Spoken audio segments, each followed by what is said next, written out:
Happiness. There's real sides to being happy. And in order to really be happy, you have to understand what's that science? What does it mean, actually, happiness?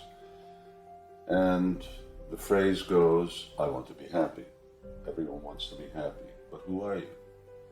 Unless you really know who you are, how do you know what's going to make you happy? And how do you know what happiness really is? So of course we have things like there's a certain emotion, there's a certain sensation, and there's good sensations and good emotions. And as long as you stay away from the bad ones, then I'm happy. But it goes up and it comes down. You get tired of the sensation. But why? Because we're dealing with the externals. We're dealing with the body. We're not really dealing with ourselves. We're not dealing with our essential, eternal, spiritual nature.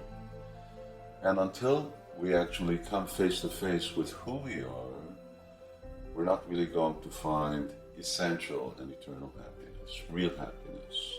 What's the symptom of that happiness? Happiness never decreases. It's actually always increasing more and more. So who are we? We have to start with the basis of who we are.